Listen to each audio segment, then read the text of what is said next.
तो नमस्कार साथियों, अक्षिता एकेडमी में इस मंच पर एक बार फिर से आपका स्वागत है। बीते कल आप लोगों ने 17 दिसंबर को एमपीपीएससी का प्रारंभिक परीक्षा का इम्तहान दिया हुआ है।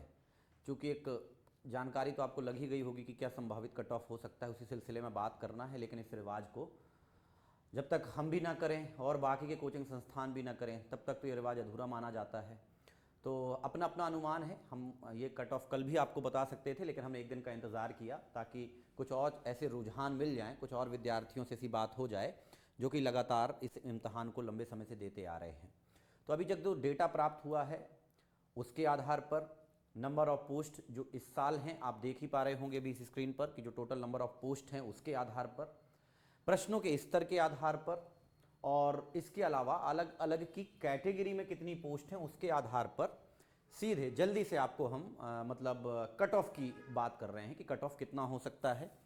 जितना भी कट ऑफ रहेगा उसके एक नंबर कम पे भी आपको तैयारी करना चाहिए, ये मान करके कि हम लोग अनुमान लगा रहे हैं। जितने भी शिक्षक हैं वो भी अनुमान लगा रहे हैं। ये अनुमान है, केवल सटीकता नहीं हो सकती। अनुमान के साथ सटीकता बैठती भी नहीं है, तो ये केवल अनुमान है। इस बार जो नंबर ऑफ पोस्ट 227 हैं, मतलब लगभग 227 हैं, और हो सकता है इसमें एक आध दो पोस्ट का ऊपर नीचे का अंतर हो, बाद में बढ़ गया हो, घट गया हो, लेकिन नंबर ऑफ 227 पोस्ट हैं। और इसका सीधा सा मतलब ये है कि 20 गुने विद्यार्थी लिए जाने हैं।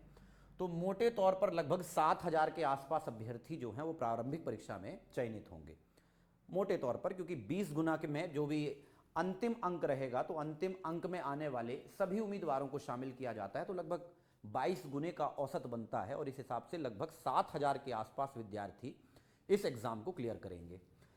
इस पे जनरल की 70 पोस्ट हैं, तो इसका सीधा सा मतलब ये है कि लगभग इसमें वैसे तो 1400 होता है, लेकिन 1400 की बजाय इसमें लगभग 1500 के आसपास जो बच्चे हैं वो एग्ज़ाम को क्लियर करने वाले हैं। लगभग 1500 के आसपास हो सकता है, ये आंकड़ा और भी बढ़ जाए, लेकिन 1500 ही मान करके चलिए। ईडब्ल्यूएस में 22 हैं, इसका 20 गुना आप भी कर रहे होंगे, तो लगभग ये 440 के आसपास हो रहा है। इसका मतलब ये 500 के करीबन ये वाले पास होने वाले बच्चे रहेंगे। ओबीसी का 55 है, इसका भी आप 20 गुना करेंगे तो ये लगभग हो तो रहा है 1100 के आसपास। लेकिन वही अंतिम अंक में प्राप्त सभी तरीके के विद्यार्थी तो लगभग 1250 के आसपास ओबीसी के बच्चे को क्लियर करेंगे। एससी में 36 है, 36 पोस्ट बहुत ज़्यादा हैं। एसटी में 44 बहुत ज़्यादा हैं।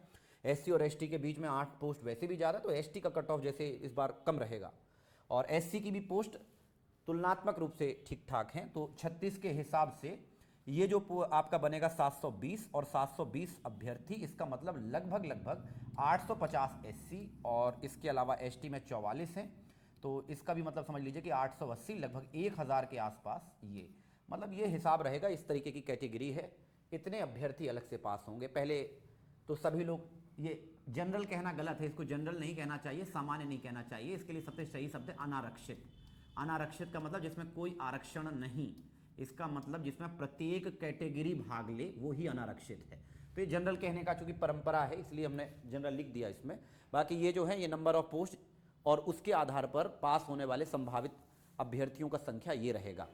मतलब यदि आप इसको जोड़ पा रहे होंगे तो शायद कहीं गलती ऐसी नहीं हुई होगी, लेकिन फिर भी आप आगे आइए।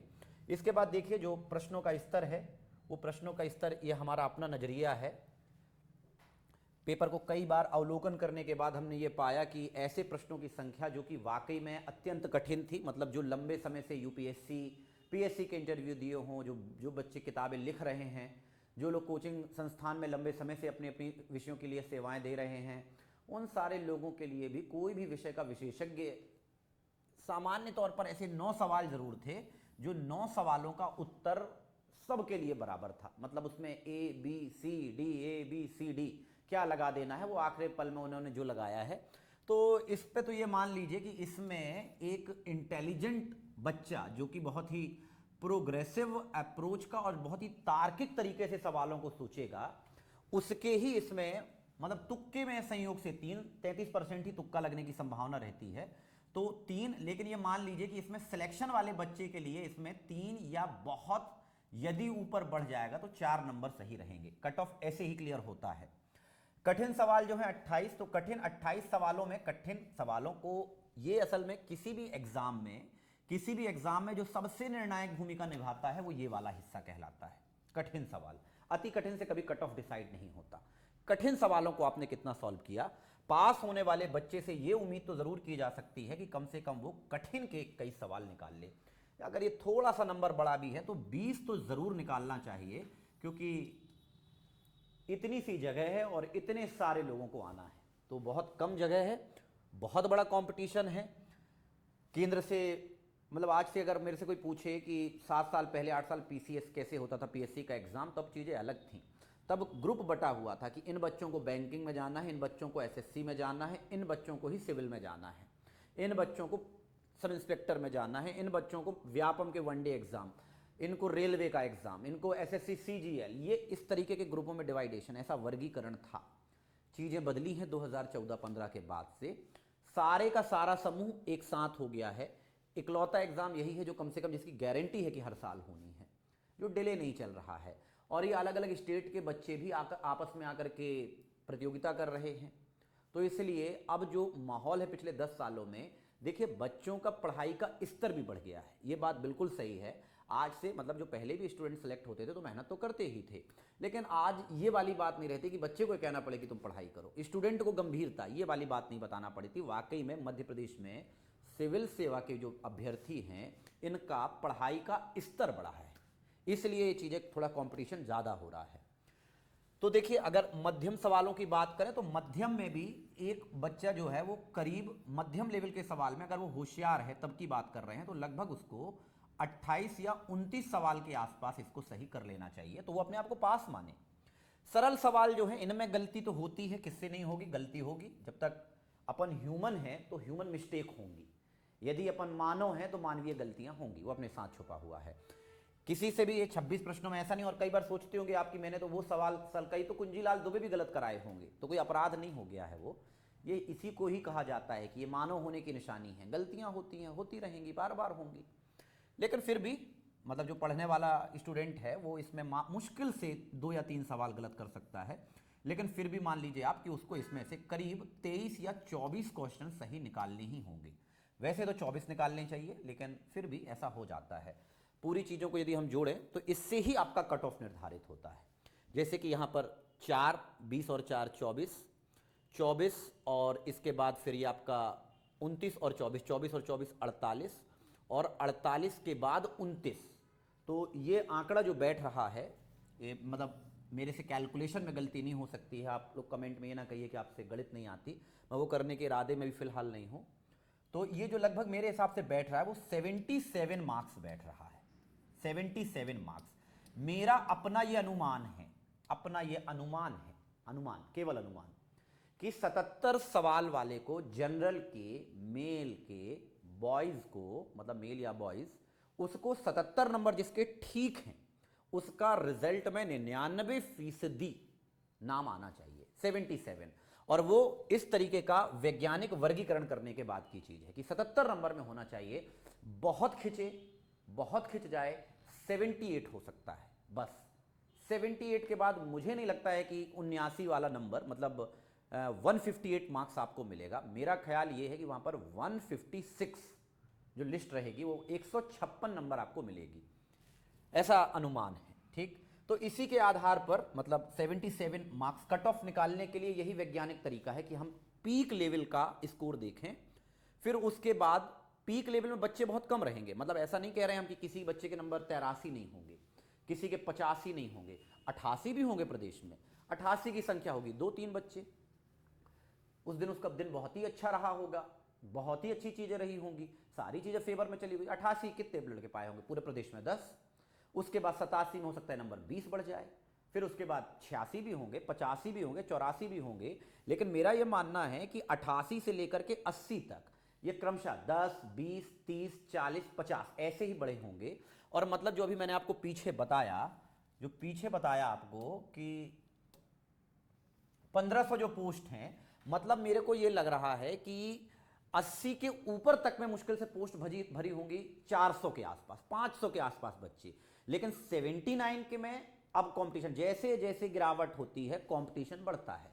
ये इस तरीके का डायग्राम बनता है मार्क्स का, एकदम इसे ही पिरामिडाकार, जितना ऊपर उतना कम। और यहां पर ये 60-65 में तो पूरी पब्लिक है, तो ये जो ऊपर वाला स्कोर है, जो 88 भी पाए होंगे, 87 भी पाए होंगे, ये तो बहुत ही कम जगह है, यहां से कंपटीशन बढ़ा होगा। तो मेरा ये मानना है कि ये ऊपर के जो 1000 हैं ये 81 तक सिमट गए होंगे। 80 में होंगे लगभग 400 स्टूडेंट, 79 में होंगे 400, या और थोड़ा सा नीचे हो सकता है ये, लेकिन अनुमान तो यही है कि 77 तक आते आते वो जो 1500 बच्चों वाली जो बात है, जो ये 1500 बच्चों वाली बात है, ये 1500 बच्चे यहां पर 77 मार्क्स में आपके फिट हो जाएंगे। इसके बाद हम आपके कट ऑफ की बात करते हैं और आगे, क्योंकि आप लोगों को मुख्य चीज से मतलब होगा, आप हमारी अभी की ये सब चीजें तो सुनना आपको बिल्कुल पसंद नहीं होगा। तो एक ही नजर में पर्दा उठा, इस पर्दे को देख लीजिए, उस पर मैंने 77 बताया था, लेकिन इसमें मैंने सेफ स्कोर बताया है कि ये अधिकतम रेंज है। मैं मतलब लगभग 8-10 सालों से पठन पाठन का ये काम कर रहा हूँ, और अंतर्राष्ट्रीय पब्लिकेशनों से मैंने लगभग 5 से 7 विषयों की पुस्तक लिखी है। उसके आधार पर, उस तजुर्बे को कसौटी में रख करके अपनी बात कर रहा हूं। तो मुझे ये लग रहा है कि 156 नंबर 78 का 2 है ना। अभी कई ये भी होंगे नंबर है, क्वेश्चन है, नंबर है, मैं उनसे बात भी नहीं करना चाहता। पहले विज्ञापन पढ़िए, 30 पेज का एमपीपीएससी देता है, पहले वो विज्ञापन पढ़िए बहुत अच्छा, उसके बाद ठीक बाकी समझ रहे होंगे। तो 78 नंबर जो है ये सेफ है, ठीक। फीमेल का नंबर मैंने अनुमान से नहीं बता दिया है आपको कि बस 2 नंबर घटा दो, 2 नहीं, नंबर ऑफ पोस्ट फीमेल की मैंने देखी है, इसमें 22 के करीब लड़कियां हैं। तो उसके आधार पर मैं बता रहा हूं कि 22 इंटू 2 करेंगे जब हम, मतलब 22 इंटू 20 करेंगे, 20 गुना लड़कियों की बात कर रहे हैं, तब की बात कर रहा हूं कि 440 के आसपास लड़कियां जो और होंगी। नीचे जब कट ऑफ तो वहां पर 200 लड़कियां मिल जाएंगी, आराम से 200 लड़कियां मिलेंगी, और 200 और 200 400, तो 2 नंबर की विंडो रहेगी आपको इस बार जनरल मेल और जनरल फीमेल के लिए। 76 वाली लड़की धूमधाम से तैयारी करे, बिल्कुल ना पूछे मेरा होगा नहीं होगा, ये होगा वो होगा, कुछ नहीं होगा, यही होगा। ईडब्ल्यूएस जो है वो मैं 2 नंबर इस आधार पर कम नहीं कर रहा हूं कि क्योंकि करने की परंपरा है, बिल्कुल परंपरा की बात नहीं है ये, इसलिए क्योंकि ईडब्ल्यूएस के लिए जो नंबर ऑफ सीट्स हैं शायद 24 के आसपास हैं, तो उसमें भी 20 का मल्टीप्लाई किया है, और उसमें कितने संभावित अभ्यर्थी हो सकते हैं पूरे प्रदेश में। इंदौर, भोपाल, ग्वालियर, जबलपुर जो बड़े महानगर हैं, उनके आधार पर कुछ अपने साथियों से, कुछ अपने विद्यार्थियों से, कुछ अपने पब्लिकेशन के मित्रों से, कुछ अपने शैक्षिक समुदाय के दोस्तों से, सबसे बात करने के आधार पर मुझे ये लग रहा है कि ये 76 वाला आंकड़ा होना चाहिए। ईडब्ल्यूएस मेल और फीमेल में बहुत अंतर होगा तो 1 अंक का अंतर होगा बस अधिकतम, क्योंकि फीमेल के लिए अलग से कुछ खास सीटें हैं नहीं हैं। ईडब्ल्यूएस की जितनी सीटें हैं उसमें फीमेल के लिए बहुत ही कम है, तो इस आधार पर ये 76 और 75 होगा। देखिए ओबीसी के बीच में इस बार 3 नंबर का गैप जा सकता है। उसका कारण यह है कि ओबीसी की पोस्ट है 55, और ओबीसी की पोस्ट का 55 होने का मतलब डायरेक्ट 1100, और अंतिम अंक में आने वाले सभी विद्यार्थियों को भी 20 गुने में शामिल किया जाएगा। इसका मतलब 1250, एक अंक में करीब 400 के आसपास बच्चा रहेगा, मतलब एग्जैक्ट जिसको कहते हैं हम कि 78 के बाद 77 जैसे ही मामला खुलेगा तो 77 में 400 बच्चा ओबीसी का, लेना 1200 है, तो 77 में 400, 76 में 400, और जैसे ही लास्ट वाला स्लॉट खुलेगा अंतिम 475 यहां पर क्लोज होगा। मेरे हिसाब से यह डेटा रहना चाहिए 75 का ओबीसी का। बच्चियों की जितनी पोस्ट हैं, फीमेल की जितनी पोस्ट हैं, उसमें भी मैंने यही इसी वाली गणित को लगाया है, और ये 73 नंबर होना चाहिए। मतलब मेरे ख्याल में शायद यही का यही डेटा आपको देखने को मिले। एससी के लिए थोड़ा सा गैप ज्यादा होगा, क्योंकि एससी के लिए सीट ठीक है, 36 के आसपास सीट रखी गई है। तो शेड्यूल्ड कास्ट के लिए, अनुसूचित जाति के लिए जो 36 दूनी 72 720, और इसका मतलब लगभग 850 से 900, तो उस आधार पर एससी की 71 के आसपास मेल की होनी चाहिए, और फीमेल में इस बार 3 का गैप रहेगा नंबर ऑफ पोस्ट के आधार पर। एसटी 68 और एसटी 64, 64 ये एग्जैक्ट फिगर होना चाहिए, मतलब मेरे अनुमान के साथ। एक बार फिर से क्लियर कर दूं, ये नंबर ऑफ क्वेश्चन तो हो ही नहीं सकते, सॉरी माफ कीजिए, ये नंबर ऑफ मार्क्स तो हो ही नहीं सकते, ये प्रश्नों की संख्या है, प्रश्नों की संख्या है, इतना आसान पीएससी है भी नहीं।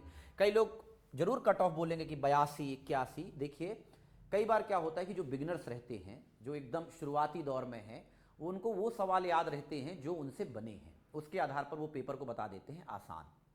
जो गंभीर बच्चा है, जो घिस रहा है 6-7 सालों से, उसको वो सवाल याद आते हैं एग्जाम हॉल के बाहर जो उससे नहीं बने हैं, वो खामोश रहता है, वो चेहरे वो मुस्कुराते हुए नहीं निकलता है कि यार पेपर बहुत ईजी आया था, मेरा तो पता नहीं क्या कर दिया। तो ये अलग अलग तरीके की कैटेगरी है।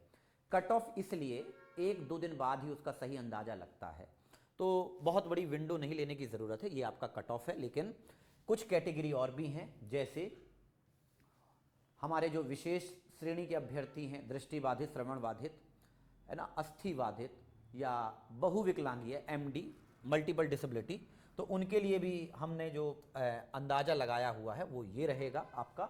और इसके अलावा भूतपूर्व सैनिकों के लिए भी जब कट ऑफ की बात करें तो समाज के किसी भी वर्ग को छोड़ना नाइंसाफ़ी है, उनके लिए भी ये अनुमान के मुताबिक है। आंकड़ा इसका बहुत ही कम है हमारे पास, इसका कोई डेटा नहीं है। हमारे खुद के ऐसे बहुत ही कम अभ्यर्थी हैं, ऐसे लोगों से हमारा शायद अभी बहुत ही कम तरीके का फैलाव है इस डिजिटली ऑनलाइन प्लेटफॉर्म पर। लेकिन जो भी पिछले कट ऑफ के आधार पर, पिछले कट ऑफ के आधार पर और पिछली नंबर ऑफ सीट्स के आधार पर ये आंकड़ा हमने निकाला हुआ है कि जो अस्थि बाधित हैं इसमें बहुत भीड़ होती है।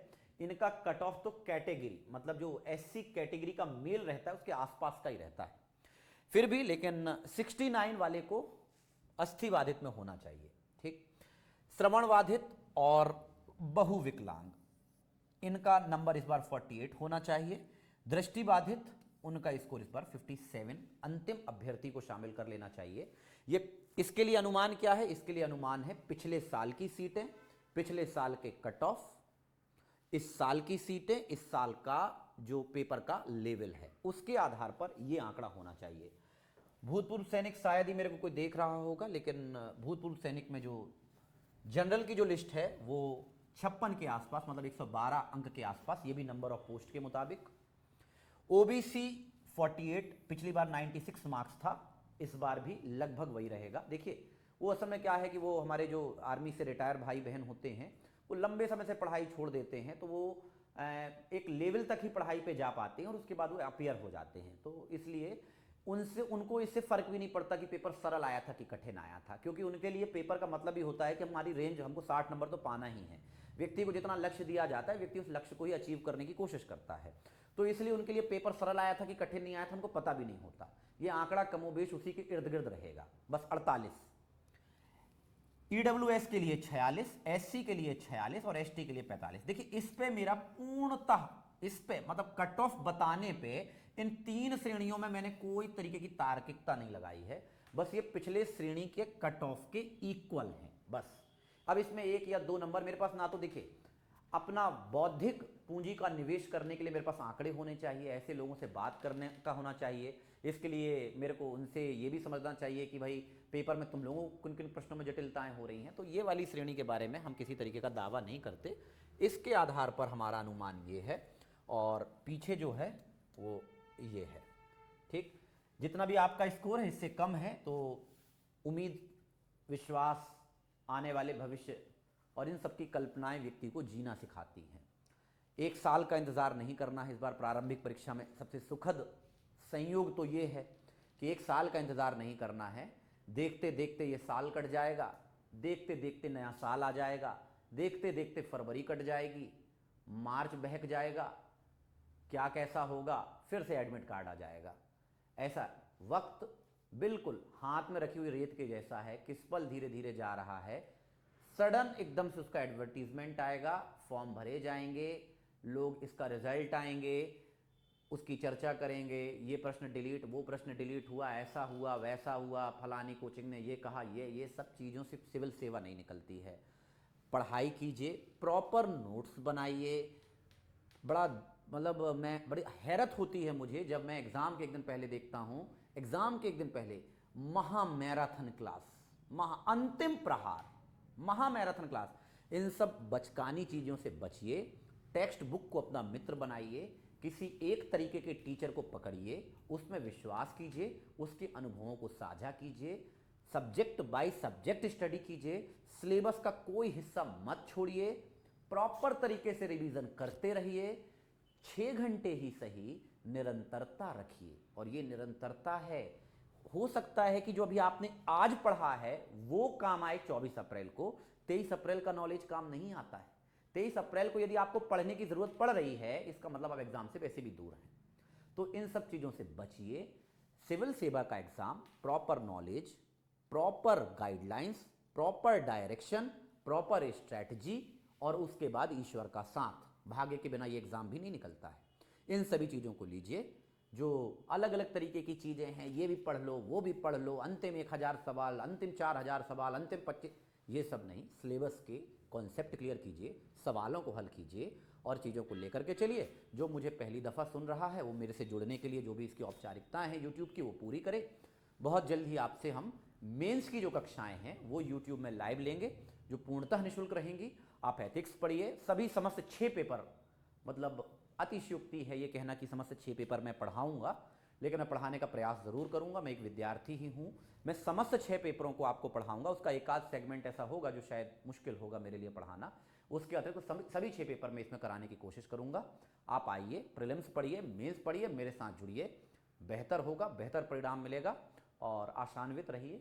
24 अप्रैल निकट है और जिनका इस नंबर के ऊपर है वो अविलंब मार्केट से अनसॉल्ड लें, समस्त तरीके की पुस्तकें लें, किसी एक सोर्स का सहारा लें और जरा तबीयत से, दिल से, मन से, बेकरारी से, दीवानगी से, खुमारी से इस एग्ज़ाम को टारगेट करें। कोशिश करें कि प्री कितनी भी बार देना पड़ जाए, मेंस बार बार ना देना पड़े। वो 6 दिन की परीक्षा जो रहती है वो बार बार नहीं, वो उत्साह बार बार नहीं बन पाता है।